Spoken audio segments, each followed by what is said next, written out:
Hello friends, ఈరోజు ఈ వీడియోలో ICAR 2024 అండ్ CUET 2024 ఈ రెండింటి గురించి మీకు క్లియర్ గా ఎక్స్ప్లెయిన్ చేయాలి అనుకుంటున్నాను. ICAR అంటే Indian council of agricultural research. అంటే ఈ రీసెర్చ్ ఇన్స్టిట్యూషన్స్ లో మీకు అడ్మిషన్ పొందడానికి CUET ఎగ్జామ్ కి అపీర్ అవ్వాల్సి ఉంటుంది. CUET అంటే కామన్ యూనివర్సిటీ ఎంట్రన్స్ టెస్ట్.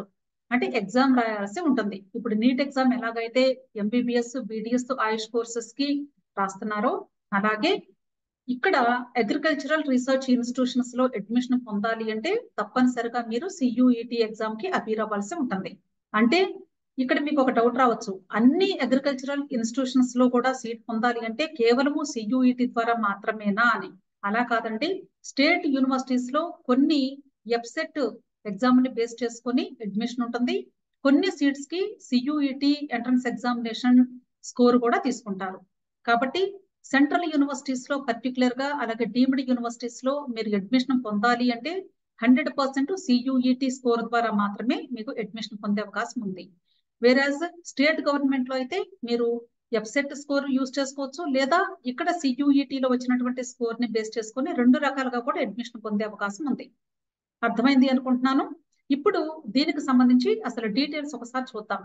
ఈ CUET ఎగ్జామ్ కి సంబంధించిన నోటిఫికేషన్ మనకి ఫిబ్రవరి 27వ తారీఖు రిలీజ్ అయింది. అయితే ఇక్కడ చాలా మందికి డౌట్ ఏంటంటే ఓన్లీ ఐకార్ కి సంబంధించిన నోటిఫికేషన్ అయినా CUET అనేది అని చాలా మందికి డౌట్. అలా ఏం లేదండి. ఈ CUET ఎగ్జామ్ కి MPC students, BIPC students, arts students అందరూ అప్లై చేస్తూ ఉంటారు. అంటే చాలా రకాల కోర్సెస్, ఆల్మోస్ట్ ఓవర్ 100 కోర్సెస్ మనకి అక్కడ అవైలబుల్ గా ఉంటాయి. సో ఏ కోర్స్ కైనా సరే మీరు సెంట్రల్ యూనివర్సిటీస్ కి లేదా డీమ్డ్ యూనివర్సిటీస్ కి అలాగే డిఫరెంట్ స్టేట్స్ లో ఉన్నటువంటి మేజర్ ఇన్స్టిట్యూషన్స్ లో మీరు అడ్మిషన్స్ పొందడానికి CUET స్కోర్ ని ఇప్పుడు రిఫరెన్స్ గా తీసుకొని మీకు అడ్మిషన్ ఇస్తున్నారు. కాబట్టి డెఫినెట్ గా ప్రతి ఒక్కరు కూడా నీట్ కి ఎలా అయితే అప్లై చేసుకుంటున్నారో MBBS, BDS రాని పక్షంలో అదర్ ఆల్టర్నేటివ్ ఎగ్జామినేషన్ వచ్చి CUET ఎగ్జామినేషన్. ఇంతకు ముందు అయితే ఒక్కొక్క కోర్స్ కి ఒక్కొక్క ఎంట్రన్స్ ఎగ్జామినేషన్ ఉండేది. ఒక్కొక్క కోర్స్ కి ఒక్కొక్క అప్లికేషన్ పెట్టాలి, అలాగే ఒక్కొక్క ఎంట్రన్స్ ఎగ్జామినేషన్ రాయాలి. దీన్ని అవాయిడ్ చేస్తూ సెంట్రల్ గవర్నమెంట్ వాళ్ళు ఒకే ఒక exam common university entrance examination conduct చేస్తున్నారు.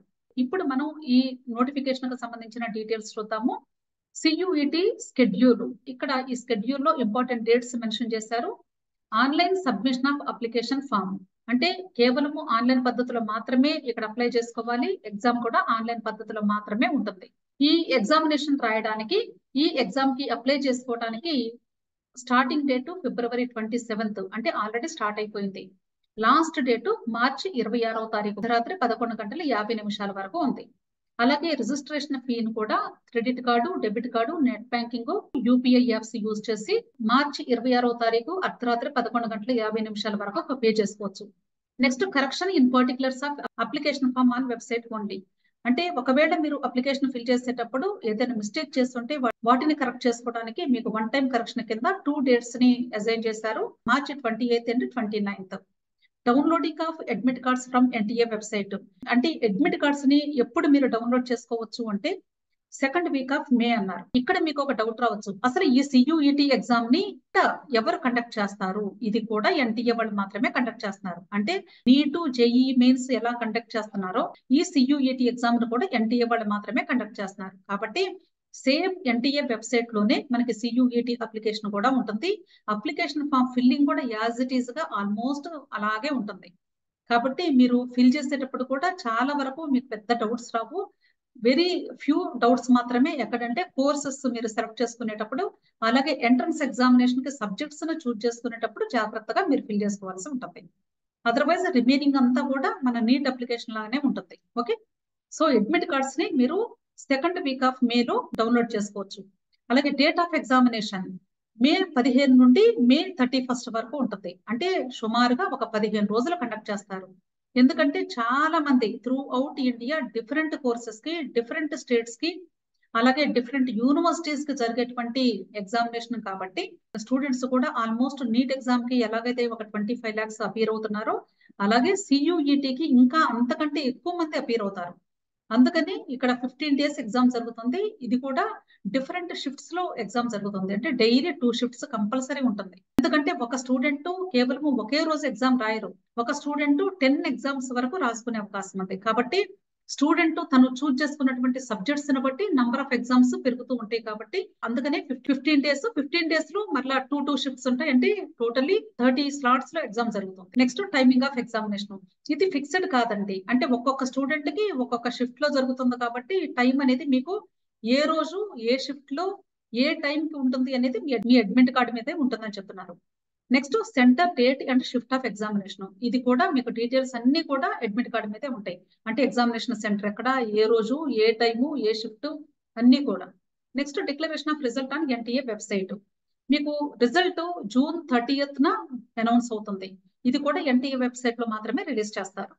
Next schedule for online counselling, ఒకసారి మీకు రిజల్ట్ అనౌన్స్ అయిన తర్వాత ఐకార్ అడ్మిషన్ కోసం మీరు ఐకార్ వెబ్సైట్ లో చూడాల్సి ఉంటుంది. కౌన్సిలింగ్ కి www.icar.org, this is the official website link. ఈ లింక్ లో మీరు ఐకార్ కౌన్సిలింగ్ కి సంబంధించిన డీటెయిల్స్ చూసుకోవచ్చు. Next ICAR participating central colleges 4, ఇక్కడ మనకి డిఫరెంట్ టైప్ ఆఫ్ ఇన్స్టిట్యూషన్స్ ఉన్నాయి. అంటే సెంట్రల్ యూనివర్సిటీస్ ఉన్నాయి, అలాగే స్టేట్ యూనివర్సిటీస్ కూడా ఉన్నాయి. కాబట్టి ఇక్కడ మనకు చెప్తుంది సెంట్రల్ యూనివర్సిటీస్ ఆర్ కాలేజెస్ అంటే ఇన్స్టిట్యూషన్స్. ఇక్కడ టోటల్ గా మనకి 4 ఇన్స్టిట్యూషన్స్ ఉన్నాయండి. Central institute of fisheries education, ఇది ముంబైలో ఉంది. అలాగే ఇండియన్ అగ్రికల్చరల్ రీసెర్చ్ ఇన్స్టిట్యూట్ న్యూఢిల్లీలో ఉంది. Next Indian veterinary research institute Izatnagar ఉంది. అలాగే national dairy research institute Karnal ఉంది. సో ఈ ఇన్స్టిట్యూషన్స్ లో మీరు యూఏటీ స్కోర్ ని బేస్ చేసుకుని మాత్రమే అడ్మిషన్ పొందే అవకాశం ఉంది. అలాగే డిఫరెంట్ స్టేట్ యూనివర్సిటీస్ కూడా ఉన్నాయండి. మనం అప్లికేషన్ ఫిల్ చేసేటప్పుడు అన్ని స్టేట్స్ మనకు కనిపించవు. అంటే మనకి ఐకార్ కు సంబంధించిన 70 స్టేట్స్ లిస్ట్ హైలైట్ అవ్వదు, కానీ ఇక్కడ లిస్ట్ లో ఇచ్చారు. అంటే అర్థం ఏంటంటే స్టేట్ కౌన్సిలింగ్ అప్పుడు ఐకార్ స్కోర్ ను కూడా వాళ్ళు యాక్సెప్ట్ చేస్తారు అనే మీనింగ్ తో ఇస్తున్నారు అంతే. అంతేకాని మనకి అప్లికేషన్ ఫిల్ చేసేటప్పుడు దానిలో స్టేట్ సెలక్షన్ చేసినప్పుడు మనకి అన్ని స్టేట్స్ లేదా అన్ని యూనివర్సిటీస్ హైలైట్ అవ్వవు. కాబట్టి ఈ విషయాన్ని గమనించాలి. మీరు ఇక్కడ 70 యూనివర్సిటీస్ ఉన్నాయని చెప్పారు కదా మేడం, అప్లికేషన్ ఫిల్ చేసేటప్పుడు కేవలం కొన్ని కనిపిస్తున్నాయి, మిగతావి కనిపించట్లేదని మీరు కంగారు పడాల్సిన అవసరం లేదు. అంటే ఈ సియుఈటి ఎగ్జామ్ ద్వారా డైరెక్ట్ గా మీరు అడ్మిషన్ పొందేటువంటి యూనివర్సిటీస్ లిస్ట్ మాత్రమే అక్కడ ఇచ్చారు. అంటే అప్లికేషన్ ఫిల్ చేసేటప్పుడు అలా కాకుండా మీరు వేరే యూనివర్సిటీస్ లో కూడా కౌన్సిలింగ్ టైంలో ఈ సియుఈటి స్కోర్ ని బేస్ చేసుకొని అక్కడ అడ్మిషన్ పొందేటువంటి అవకాశం ఉంది. అలా మొత్తం కలిపి 70 స్టేట్ యూనివర్సిటీస్ మీకు అవైలబుల్ గా ఉన్నాయి. ఇక్కడ మనకి ఆంధ్ర, తెలంగాణ యూనివర్సిటీస్ కూడా క్లియర్ గా ఇచ్చారు, మీరు ఈ లిస్ట్ లో చూసుకోవచ్చు. ఆంధ్రలో ఆచార్య ఎన్జి రంగ agricultural university, doctor YSR horticulture university, ఈ రెండు కూడా ఆంధ్రప్రదేశ్ లో ఉన్నవి. నెక్స్ట్ తెలంగాణ స్టేట్ లో కూడా మనకి కొన్ని యూనివర్సిటీస్ ఉన్నాయండి. తెలంగాణలో professor Jayashankar Telangana state agricultural university ఒకటి ఉంది. అలాగే శ్రీ కరణ్ నరేంద్ర అగ్రికల్చరల్ యూనివర్సిటీ, ఇది కూడా తెలంగాణ యూనివర్సిటీ. అలాగే Shri Venkateswara veterinary university from Andhra Pradesh. ఇలా డిఫరెంట్ స్టేట్స్ లో డిఫరెంట్ యూనివర్సిటీస్ డిఫరెంట్ కోర్సెస్ కి మీకు అవైలబుల్ గా ఉన్నాయి. కాబట్టి మీరు ఇక్కడ ఇచ్చినటువంటి లిస్ట్ ప్రకారం ఆ స్టేట్ యూనివర్సిటీస్ కౌన్సిలింగ్ జరిగేటప్పుడు మీరు ఇక్కడ వచ్చినటువంటి సియుఈటి స్కోర్ ని యూజ్ చేసుకుని అడ్మిషన్ పొందొచ్చు. అర్థమైంది కదా. Next courses offered for ICAR. ఐసిఆర్ admission ద్వారా మీరు ఏ కోర్సెస్ లో అడ్మిషన్ పొందొచ్చు అనేది లిస్ట్ ఇచ్చారు. Agriculture, horticulture, bachelor of fisheries sciences, forestry, community science, food nutrition and dietetics, sericulture, agricultural engineering, dairy technology, food technology, biotechnology. అంటే ఈ కోర్సెస్ అన్నింటిలో కూడా మీరు ఐకార్ ఇన్స్టిట్యూషన్స్ లో జాయిన్ అయ్యే అవకాశం ఉంది. నెక్స్ట్ ఎలిజిబిలిటీ క్రైటీరియా, అంటే అసలు ఎవరెవరు అర్హులు అనేది చెప్తున్నారండి. అంటే ఇంటర్మీడియట్ లేదా 10+2 ఎగ్జామ్ పాస్ అయినటువంటి స్టూడెంట్స్ అందరూ కూడా ఎలిజిబుల్. కానీ వీళ్ళు ఐకార్ లో జాయిన్ అవ్వాలి అనుకున్నట్లయితే physics, chemistry, mathematics, biology, agriculture, ఈ 5 సబ్జెక్ట్స్ లో కనీసం 3 చదివి ఉండాలి. అంటే ఫిజిక్స్, కెమిస్ట్రీ, బయాలజీ ఈ 3 చదివిన వాళ్ళు ఎవరు? ఈ 3 అంటే బైపీసీ స్టూడెంట్స్, లేదా ఫిజిక్స్, కెమిస్ట్రీ, మ్యాథమెటిక్స్ ఈ ముగ్గురు కూడా ఎలిజిబుల్. సో ఇలా డిఫరెంట్ కాంబినేషన్స్ లో మీరు కనీసం 3 సబ్జెక్ట్స్ చదివితేనే ఐకార్ ఇన్స్టిట్యూషన్స్ లో మీరు డిఫరెంట్ కోర్సెస్ లో అడ్మిషన్ పొందే అవకాశం ఉంది. కాబట్టి ఎంపీసీ స్టూడెంట్స్ కి అలాగే బైపీసీ స్టూడెంట్స్ కి ఇద్దరికి కూడా అవకాశం ఉంది ఇక్కడ. నెక్స్ట్ సెకండ్ పాయింట్ లో ఏం చెప్తున్నారంటే ఇక్కడ మీకు ఇచ్చినటువంటి ఆ 5 సబ్జెక్ట్స్ కాకుండా వేరే ఇతర ఏ కాంబినేషన్స్ లో మీరు చదివినా సరే మీకు ఎలిజిబిలిటీ లేదు అని చెప్తున్నారు. అలాగే థర్డ్ పాయింట్లో ఏం చెప్తున్నారంటే మీరు ఎగ్జామ్ అప్లికేషన్ పెట్టేటప్పుడు ఎగ్జామ్ రాయడానికి అంటే CUET ఎగ్జామ్ రాయడానికి ఏ సబ్జెక్ట్స్ చూస్ చేసుకుంటారో ఆ ఎగ్జామ్స్ లో మాత్రమే మీరు ఎగ్జామ్ పేపర్ ని అటెంప్ట్ చేయాల్సి ఉంటుంది. వేరే ఇతర ఏ సబ్జెక్ట్స్ కూడా మీకు పర్మిషన్ ఉండదు అని చెప్తున్నారు. Next, no upper age limit for CUET 2024. అంటే ఏ ఏజ్ వాళ్ళైనా సరే ఈ ఎగ్జామ్ కి అపీర్ అవ్వచ్చు. మినిమం క్వాలిఫికేషన్ వచ్చి ఏజ్ పరంగా లేదు, కానీ ఇక్కడ మినిమం 12th స్టాండర్డ్ లేదా ఇంటర్మీడియట్ పాస్ అయి ఉండాలి తప్పనిసరిగా. Okay. Next, below poverty line BPL certificate. మీరు అప్లికేషన్ ఫిల్ చేసేటప్పుడు పాస్పోర్ట్ సైజ్ ఫోటోగ్రాఫ్ ఒకటి, సిగ్నేచర్ ఒకటి, BPL సర్టిఫికెట్ మీరు అప్లోడ్ చేయాల్సి ఉంటుంది. BPL సర్టిఫికెట్ అంటే అందరూ చేయాల్సిన అవసరం లేదు. ఎవరికైతే ఫ్యామిలీ ఇన్కమ్ సంవత్సరానికి 27,000 అంతకంటే తక్కువ ఉంటుందో వాళ్ళు మాత్రమే ఈ BPL సర్టిఫికెట్ తీసుకొని దాన్ని అప్లోడ్ చేయాల్సి ఉంటుంది. ఈ సర్టిఫికెట్ ని మీరు ఈ సేవా నుండి కానీ లేదా MRO ఆఫీస్ నుండి లేదా గ్రామ పంచాయతీ ఆఫీస్ నుండి పొందొచ్చు. ఓకే. నెక్స్ట్, CUET 2024 మీరు అప్లికేషన్ ఫిల్ చేసేటప్పుడు ఆ రిజిస్ట్రేషన్ ఫీ కూడా మీరు ఎన్ని నెంబర్ ఆఫ్ సబ్జెక్ట్స్ ని చూస్ చేసుకుంటున్నారో దాన్ని బట్టి అమౌంట్ ఉంటుంది కేటగిరీ వైజ్ గా. అప్ టు 3 సబ్జెక్ట్స్ అంటే 3 సబ్జెక్ట్స్ వరకు మీరు తీసుకున్నట్లయితే అంటే 1 సబ్జెక్ట్ నుండి 3 సబ్జెక్ట్స్ వరకు తీసుకున్నట్లయితే ఇక్కడ జనరల్ కేటగిరీకి 750, OBC NCL and EWS category 700, అలాగే SC ST PWD and third gender కి 650. Next, centres out side India వీళ్ళకి 3,750 రూపాయలు. 3,750 రూపాయలు. Next, up to 7 subjects. ఒకవేళ స్టూడెంట్ 7 సబ్జెక్ట్స్ వరకు కానీ వాళ్ళు సెలెక్ట్ చేసుకుంటే అప్పుడు డిఫరెంట్ రేట్స్ ఉన్నాయండి. 1,500, 14, అలాగే 1,300, నెక్స్ట్ 7,500. అలాగే అప్ టు 7 సబ్జెక్ట్స్ తీసుకుంటే ఇక్కడ డిఫరెంట్ అమౌంట్ ఉంది. ఒక స్టూడెంట్ మాక్సిమం 10 సబ్జెక్ట్స్ వరకు చూస్ చేసుకోవచ్చు అప్లికేషన్ లో. ఓకే.